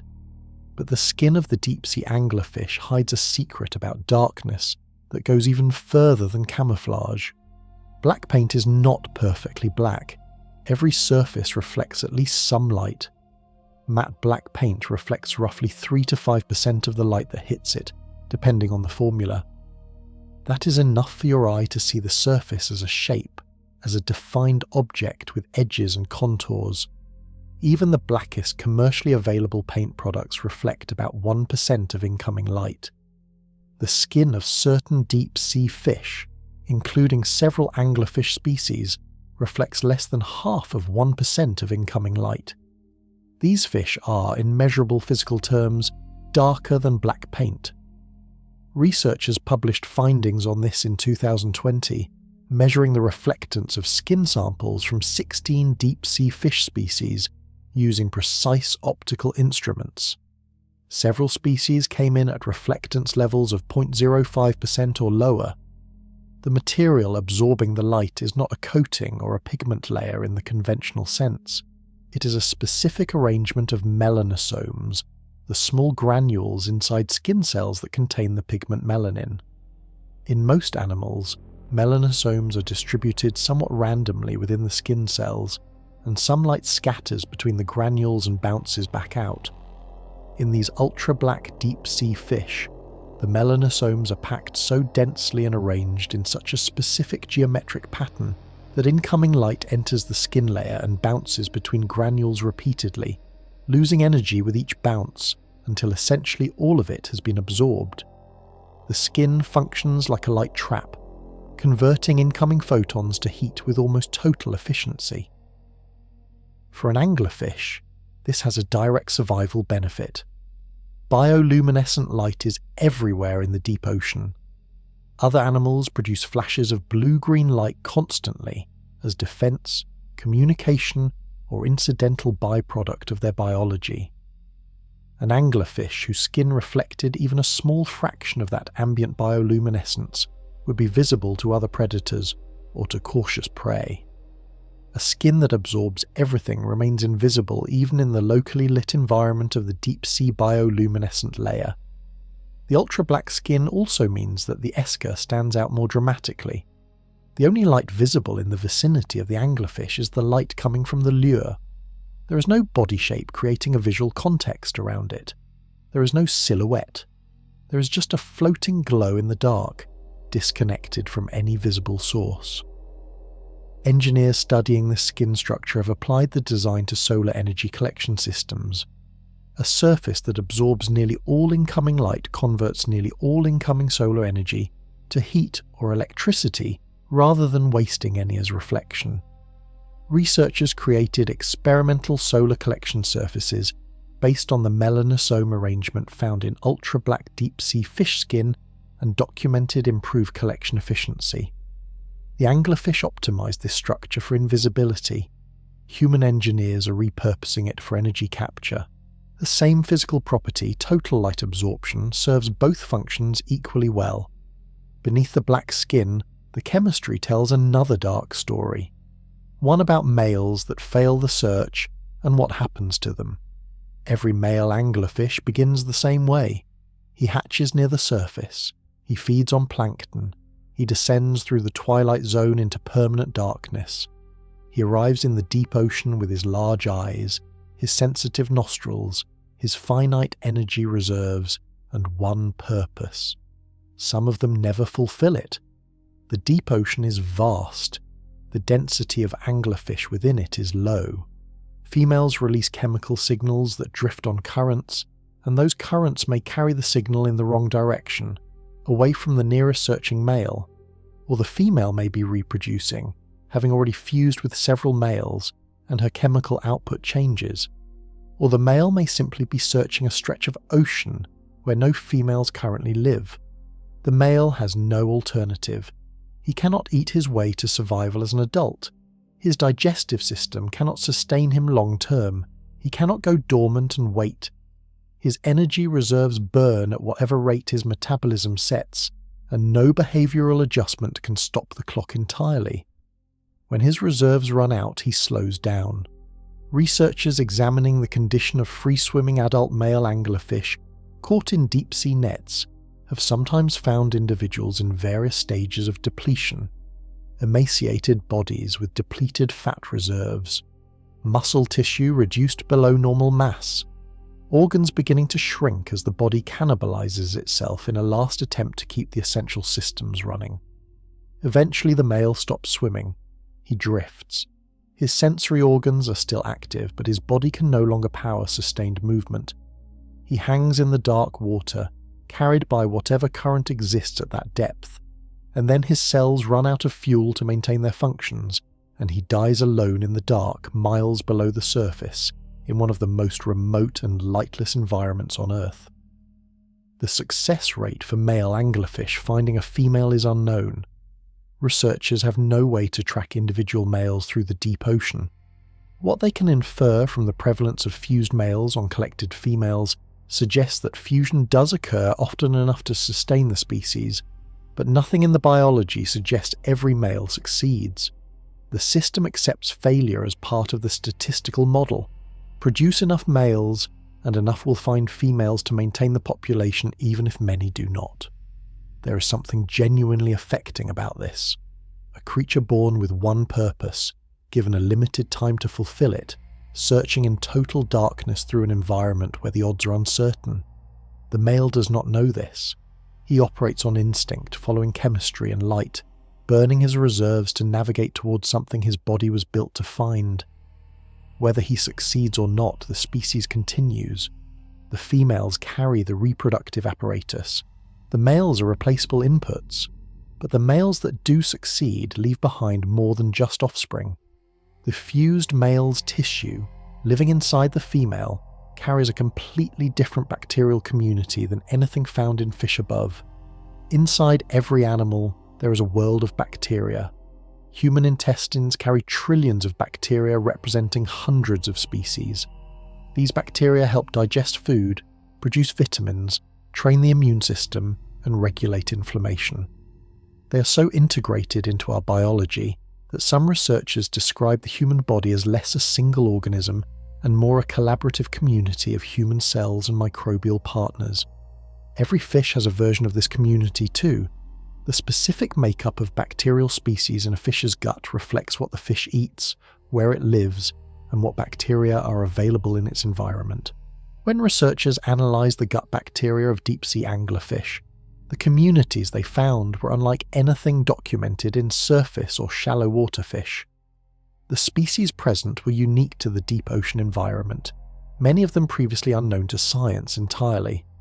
The metabolic strategies those bacteria used to survive inside a cold, pressure-adapted host differed fundamentally from the strategies used by their surface water counterparts. Some of the bacteria found in anglerfish guts can break down chemical compounds that surface water bacteria cannot process at all. Others appear to produce metabolic byproducts that may help the anglerfish itself process certain types of prey material more efficiently. The relationship is not fully mapped, because studying bacteria from specimens that spent hours in a net being brought up from depth, with all the temperature and pressure changes that entails, introduces contamination and survival bias.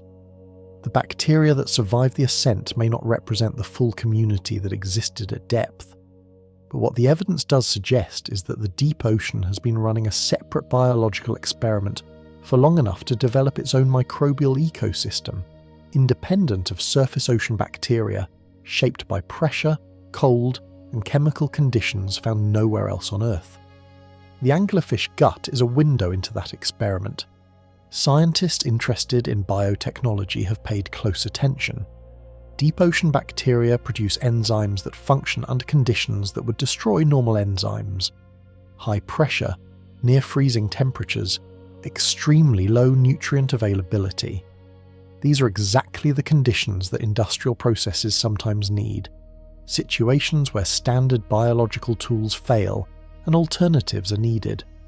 Several enzymes from deep-sea bacteria have been patented and developed for industrial use, including applications in cold water laundry detergents and in food processing that takes place at low temperatures. The anglerfish, by hosting these bacteria in its gut over evolutionary time, helped keep that bacterial lineage alive and active long enough for humans to eventually discover and exploit it. This is the pattern that keeps emerging from anglerfish biology. A creature that looks like it belongs in a nightmare turns out to be a storehouse of biological solutions that matter deeply to human science and medicine. The most direct connection between the anglerfish and human health, however, comes from the fusion of male and female tissue, and what studying that fusion has revealed about one of medicine's hardest problems. Cancer researchers face a specific problem. When cancer grows, it builds a blood supply around itself. New blood vessels sprout from existing tissue and grow into the tumour, feeding it. This process is called angiogenesis. Without a blood supply, a tumour cannot grow beyond about the size of a pinhead. Every solid tumour that reaches dangerous size has recruited blood vessels to sustain it. If researchers could reliably shut down tumour blood vessel growth, they could starve tumours and stop their growth in a way that does not require destroying the surrounding healthy tissue. Angiogenesis is also a normal biological process. Wounds heal partly through new blood vessel growth. Embryos develop blood supply networks as they grow. Normal angiogenesis is essential. Tumour angiogenesis is a hijacking of that essential process. When researchers studying anglerfish fusion looked closely at what happens at the junction, where male and female tissue connects, they found a controlled angiogenesis event of remarkable precision. The blood vessel growth from the male's tissue linking up with the female's tissue followed specific pathways. It was directed. It grew into exactly the connections needed and stopped. It did not overgrow. It did not proliferate beyond the required connection points. And it did this in the absence of the normal immune surveillance that usually regulates vessel growth. This is exactly the kind of controlled vessel growth that cancer researchers want to understand. A tumour's angiogenesis is uncontrolled because the normal regulatory signals have been disrupted. The anglerfish fusion achieves precise, controlled, limited vessel growth between two genetically distinct tissue systems in an environment where normal immune regulation is also altered.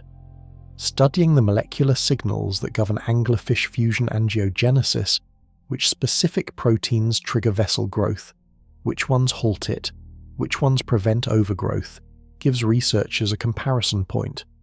They can ask why the anglerfish process stays controlled when the tumour process does not, and what molecular difference accounts for it. This research is ongoing. No therapeutic application has emerged yet, but multiple papers published in the last decade have cited anglerfish fusion biology as a relevant model for understanding the regulation of blood vessel growth in contexts where normal immune oversight is reduced. The anglerfish evolved this controlled fusion system for reproduction. It is now informing research on one of the most dangerous and difficult diseases in human medicine. The connection is improbable enough that it seems almost fictional.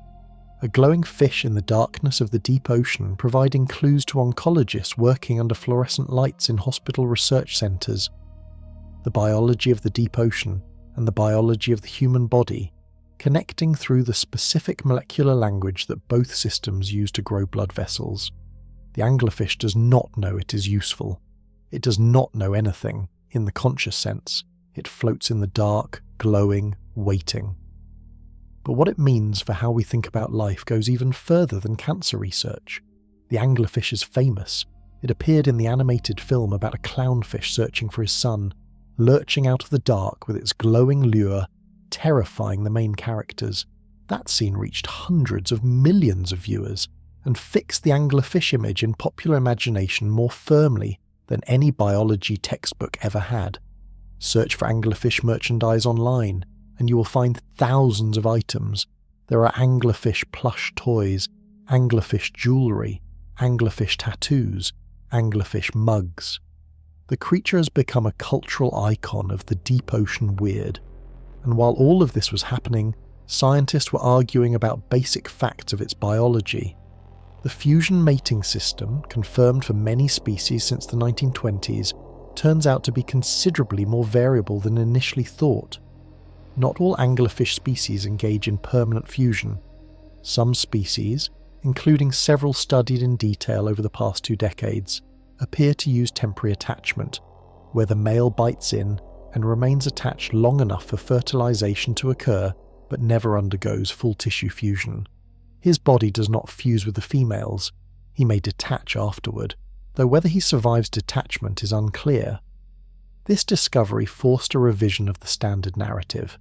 Permanent fusion is real and occurs in many deep-sea anglerfish species, but the mating system across the family is a spectrum, from free spawning in some shallow water relatives to temporary attachment to full permanent fusion in the classic deep-sea species. Where any given species falls on that spectrum depends on factors including depth, population density, and the evolutionary history of that lineage. The specific mechanism by which the immune tolerance develops during fusion was debated for decades and is still not completely resolved. The 2020 study that identified immune gene losses in fusioning species was a major step forward, but it examined a limited number of species, and the findings need to be replicated across the full diversity of the family.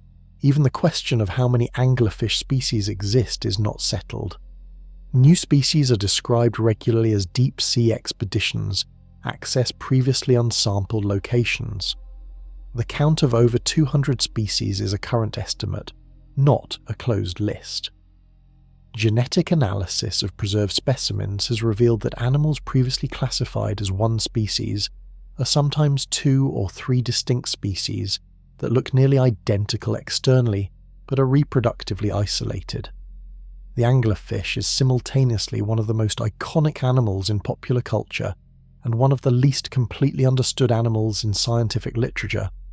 The deep ocean makes study difficult. Specimens degrade rapidly during ascent. Live observation requires expensive remotely operated vehicle time at depths where equipment failure is common. The gap between what the public thinks is known about the anglerfish and what scientists actually know is wider than most people would expect, and something discovered in that gap recently changed how researchers think about how the anglerfish communicates at all. The lure explains how the anglerfish attracts prey and potentially signals mates visually. It does not explain everything.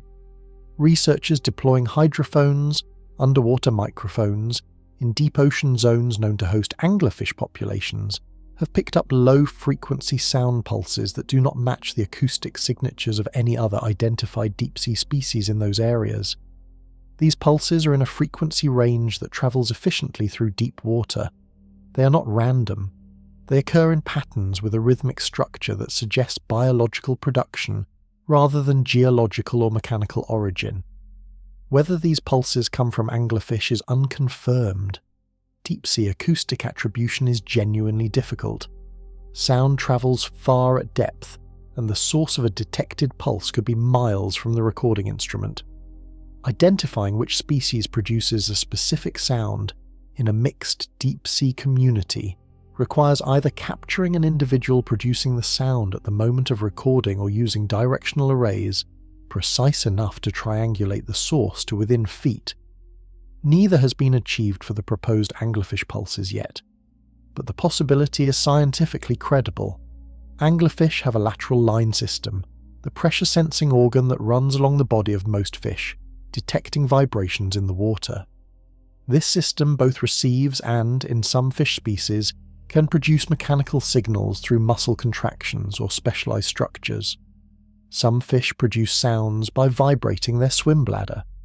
Deep-sea anglerfish without a traditional swim bladder might use a different mechanism, contracting body wall muscles or specialized resonant structures to produce low-frequency vibrations. If deep-sea anglerfish produce and detect sound, the implications for understanding their behavior expand considerably.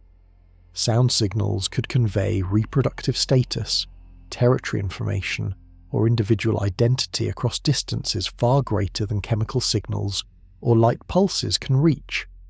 In an environment where finding another individual of the same species is the central survival challenge for males, a long-range acoustic signal would be an extraordinary advantage.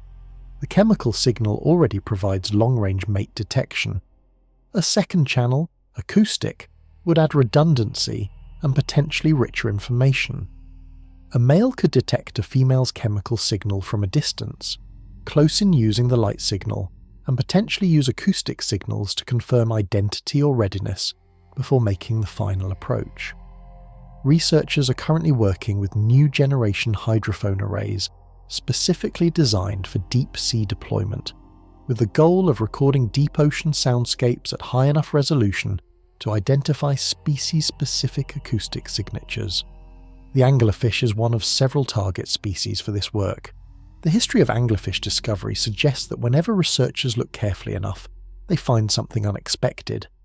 The fusion was unexpected, the immune gene losses were unexpected, the ultra-black skin was unexpected, the pulse patterns in the lure were unexpected. The acoustic research has not yet yielded a confirmed discovery. But the track record of this animal suggests the answer, when it comes, will be stranger than anyone has predicted. What all of these discoveries point toward, taken together, is a question much larger than the anglerfish itself. The anglerfish is proof of something profound. Life does not need comfortable conditions to become extraordinarily complex. Given enough time and enough pressure from the environment, biology finds solutions to problems that seem completely unsolvable. No light, grow your own. No food for weeks, slow your metabolism to almost nothing, can't find a mate in the dark. Lock onto the first one you find and never let go.